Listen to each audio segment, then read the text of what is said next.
Man, first off, let's talk about marriage in the 21st century.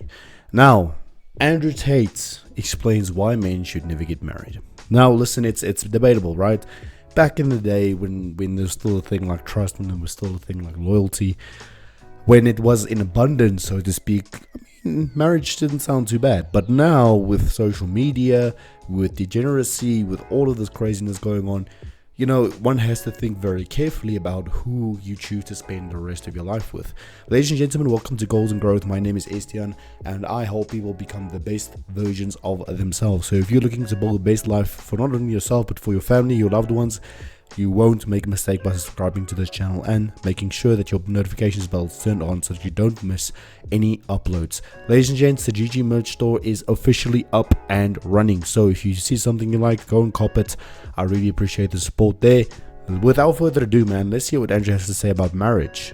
You know the story told about, one day you come home, your dad comes up to you and says, Andrew, I'll see you in a couple of weeks. And he's out, right? Yeah. In the context of what happens when there's a conflict and we all react in three different ways: fight, flight, freeze. Yeah. Yes. In that context, your dad is flight. Yeah. He runs off and says, I don't want to deal with it. I'm out of here. I'm going to do my own thing. Okay.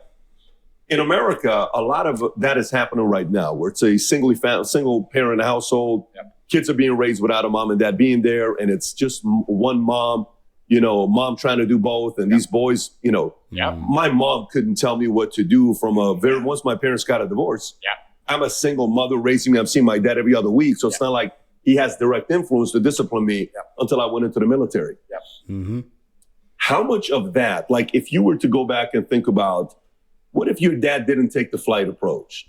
What if your dad took the fight approach? What if your parents were together?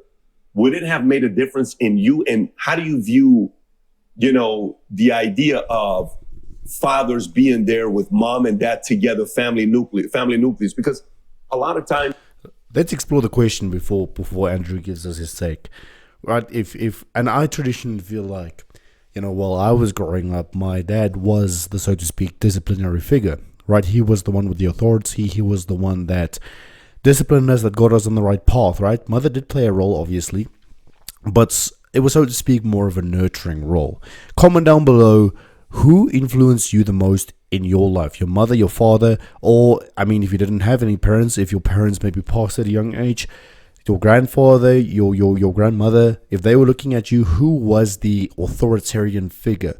Who was that person in your life that got you onto the right path? Let me know in the comment section, and please share your story. the marriage no longer has, the what it once had, kids are better off being raised with a mom and dad.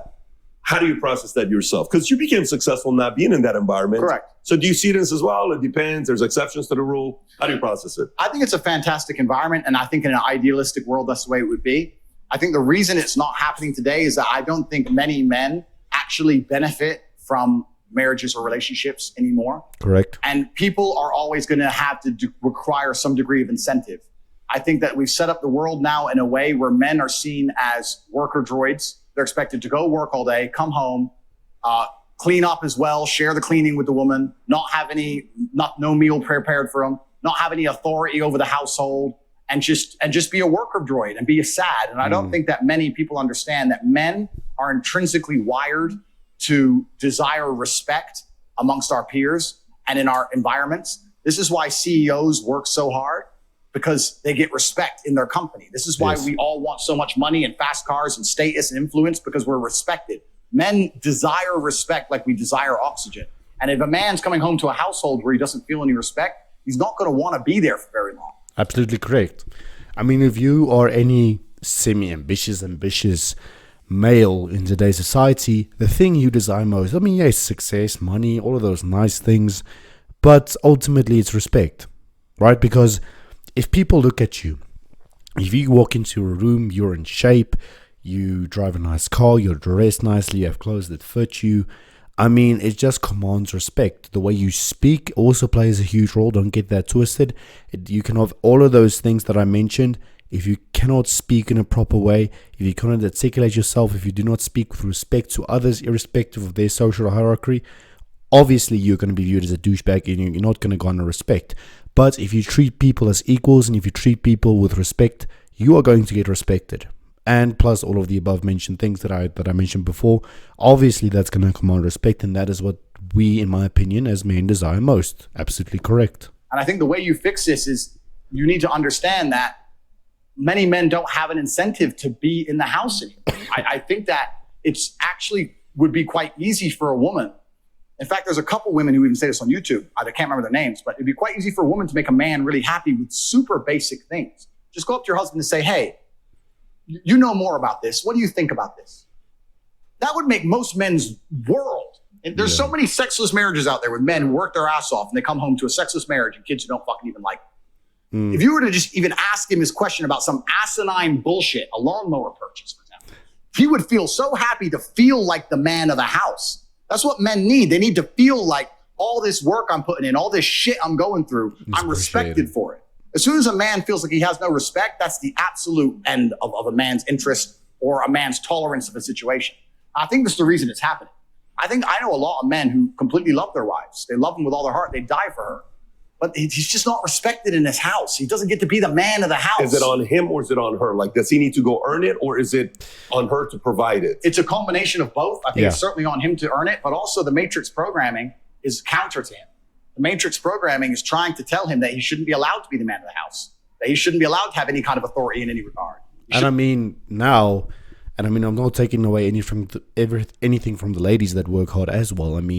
But now with the whole gender equality, the pay gap narrowing, it's very hard for you as a man to stand out. You have to be exceptional. You have to do things outside of your comfort zone, right? You could either settle for a 9 to 5, which is fine, which puts food on the table. It is really important to do that. I completely agree with you. But at the same time, I do believe you need to explore different avenues as well, right? Even if you fail a couple of times, even if it's a struggle, even if you have to divide your time as much as you can, you need to do it. And I personally work as a chemist, right, during the day. And after hours or before work, I do content creation, right? As long as it doesn't interfere. I do content creation. I do a few other things on the side as well. But at the same time, in today's world, it is so expensive and it's so hard to really make a living that you need to have multiple streams of income. You can't only rely on one.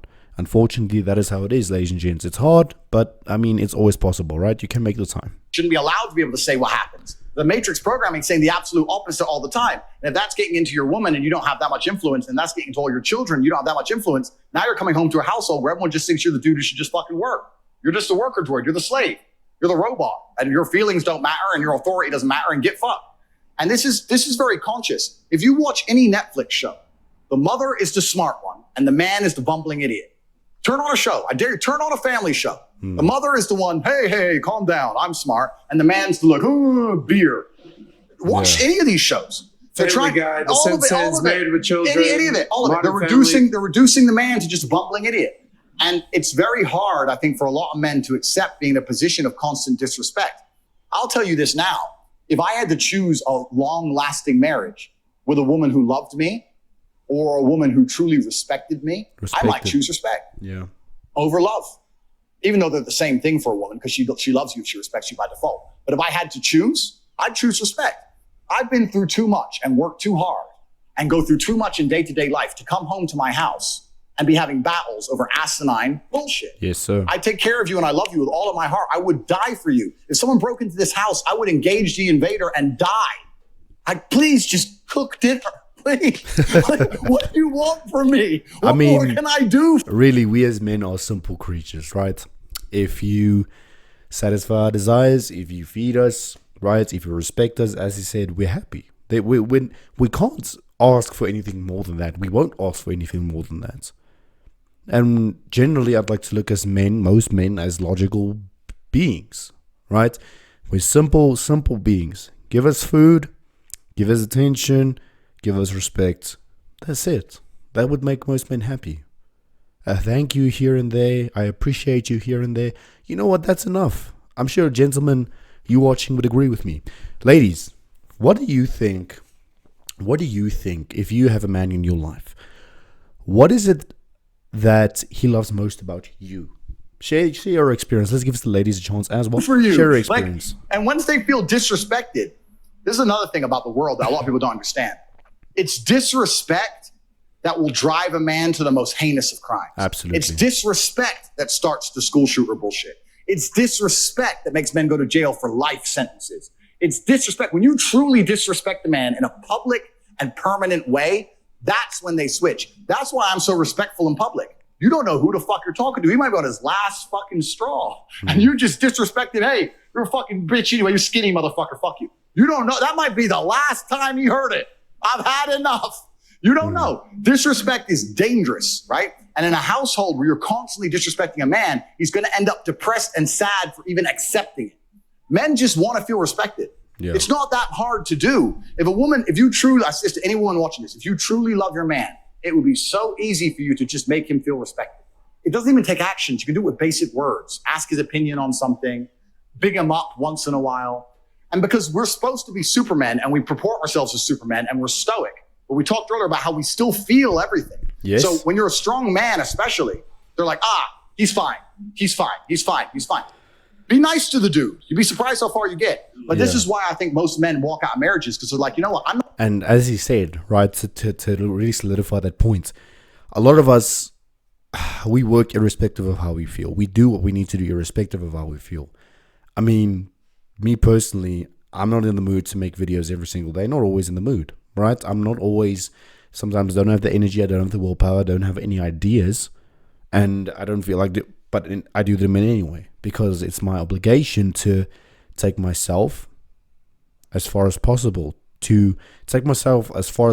not only for myself, but for those around me, right? For those closest to me. I'm not getting any respect here.